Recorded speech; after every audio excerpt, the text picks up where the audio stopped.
I can rarely recall seeing as much volatility as I'm seeing right now. I mean, the stock, reports good earnings, everything is fine. It goes up 30 to 50%. But if the stock reports bad earnings or low guidance or whatever, it's down 30 to 50%. And we're seeing it again with a stock named Footlocker. Many of you are familiar with the name. It's down 36% in just one day when they reported earnings. And the main reason really the stock went down so much is because of Nike, because Nike wants to go on its own. Now, if you're not familiar with Footlocker itself, it's kind of like a store. Sometimes it's located in a mall, sometimes it's located in its own stores and stuff. And you can basically go there and buy apparels, but mostly shoes, sports shoes like Nike, like Adidas, and many other kind of names. And yes, it looks like a dying business, like maybe GameStop or something like that. But GameStop, many people just like to buy their games online. But with Footlocker, many people like to go and try their shoes. They like to go with their children and see what their kids like. If they like this one, they try 3, 4 different shoes and they choose for themselves and they buy it. So it's a totally different story. Yes, some people like to buy them online, but not everyone. Not everyone likes to buy shoes online. Maybe they don't fit, maybe they don't like it, then they're gonna have to return it 3, 4, 5 times. Many just like to go to Footlocker, choose whatever they like, and just try the shoes and buy them. Of course, it's gonna decline. It's declining more in the future and stuff, but it's not just something that's gonna decline right now. And this is not a long-term investment, of course. If you wanna buy Footlocker, which we're gonna look into, it's more kind of the market made a mistake and maybe it's gonna price it back around $40 to $45, which is like maybe I think 30 to 50% on the upside for a stock like Footlocker. And the main reason really it went down so much is because of Nike's Footlocker. It's its biggest supplier. It's ramping up its focus on direct-to-consumer business. Last year, Nike said it shifted to selling more of the products through its own shops, websites, and mobile apps, selected retailers cutting ties with many stores like Footlocker. And why this is such a big deal? Because Nike accounted for more than 75% of the sales in 2020 according to Footlocker. 75% is a pretty big number. And of course, this made them lower their outlook for guidance for 8 to 10% down on their sales, which is very, very high. Not only that, if you look at their latest quarter, gross margins were starting to go slightly down. SG&A has been going up. And if you look at all those metrics, you don't really want to touch the company, but it's more like a cigar butt type of Benjamin Graham type of investment. So you find something that has one more puff in it where you could actually, the market made a mistake, and then maybe the market's going to correct this mistake, and you can take advantage of this opportunity. But there's more bad things with Footlocker, and there's also good things I'm going to talk about, and then kind of define if it's a value trap or if it's maybe a great buy for us. So in terms of Footlocker, I could see the cash from 1.7 billion to 800 million. The cash dropped massively, and one of those reasons why is because they had a lot of acquisitions and stuff, and they also repurchased shares, they have a dividend and stuff, and they have cash flow too. But this is kind of the reasons why they went down. They would made some more acquisitions on the retail side, nothing much direct to consumer online or stuff. They are big on retail. Now, in terms of their debt, they do have around 451 million of debt, which is really, I mean, not bad at all for long-term debt. Their debt looks so big because of capital leases and stuff, which is around 2.3 billion. So this is the rent they're gonna pay over the next 10 years. You could count it as really some more debt on their balance sheet, but this was like a new rule that came in 2019, I believe. But most people really don't count it as a debt because it's basically rent. So rent every month for the next 10 years. You could maybe count it as debt, but personally, I don't really count it as that. So their balance sheet is really not bad with around 3.2 billion of shareholders' equity.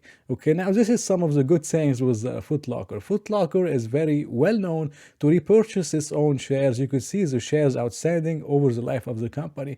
It has gone down dramatically, and the good news that now Footlocker has authorized a $1.2 billion share buyback, 1.2 billion share buyback, and now the company itself is trading around 2.9 billion. So this is around 35 to 40% of the entire market cap will be purchased back from Footlocker, which is going to give you a lot of value as a shareholder. And not only that, we also get around a 5% dividend.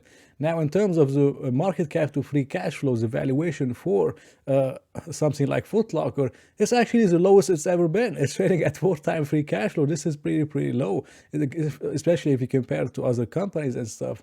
The mean was 10 and the high was 35, and now it's trading at 4, one of the lowest time in the history of Footlocker. Not only that, but also on the book value, many people look at it. Personally, I don't, because sometimes it has a lot of intangibles and stuff, but also it's trading less than 1 on book value, less than liquidation value, if you want to call it, but it's not really liquidation because they have some intangibles and stuff, but it's under 1 of book value. If you like to look at this metric, the mean is 2, which means that Footlocker just on this metric alone has around 120% upside if it just goes back to the mean book value per share for something like Footlocker. Not only that, we're also getting massive value as a shareholder, over 20% free cash flow yield. You could see how it skyrocketed after the price went down. 20%. You don't get that a lot in many companies, and pretty close to a 5% dividend on Footlocker. They upped the dividend more than 30%. Now, if we look at analyst expectations, they expect sales to kind of flatten, go up and down over the coming 5 years. And even their free cash flow, which is here in the black, it was around 900 million in 2021. They expect it to decline massively and fluctuate over the coming 5 years. Now, for me, I don't really care about that stuff because, as I said, Footlocker is not a good long-term investment, at least for me. If I ever want to buy Footlocker, I want to bet on the mistakes that Mr. Market makes, that the market is going to correct this mistake, and then I'm going to get pretty nice upside on the way, and then take that money out and maybe find another kind of opportunity, or maybe even a long-term investment, or whatever you want to do if you get that kind of return. Now, as we said, they have now 900 million of free cash flow in 2021. Now, if we want to be a little bit conservative, why? Because they said that they're going to lose 8 to 10% of their sales in 2022, which means I personally would take around 20% off the free cash flow just to have a larger margin of safety, to assume that their free cash flow is going to decline massively. So from 933 million, if you take 20% off, this is around $720 million of free cash flow. So if we come back here and then we take the 720 million of free cash flow, which we take the 20% off, and then we look at the history of the company for the market cap to free cash flow multiple. Now it's trading around 4, and it used to trade around 7 for the mean. Now, personally, I think 7 is even cheap for the company over the past year. Even over the past 3 years, it's around more. But I think 7 would be something fair for Footlocker, especially as they're gonna repurchase a lot of shares and stuff. I personally think they deserve a pretty higher multiple than even 7, maybe more around 10. But let's just take 7 for this number. So if you take this number and then I time it by a market cap to free cash flow multiple of 7, I get around a $5 billion market cap. Now, what is the market cap right now on Footlocker? It's around 2.9 billion. So if I take this number and I divide it by 2.9 billion, I get around 73% on the upside for Footlocker. Now, the trick is that there has to be a catalyst for the market to realize its mistake. And I personally believe the catalyst will be better sales and better numbers than expected over the coming 2 quarters. This is going to be very important for Footlocker. If Footlocker can beat their expectations over the next 2 quarters and show that Nike did not make much effect on the revenue as much as they stated, or as much as the market priced them in, the stock is going to reprice to its mean version, which is around a 73% upside from today's prices. Plus, you're going to get around a 5% dividend on the way. Plus, you're also going to get share buybacks and stuff.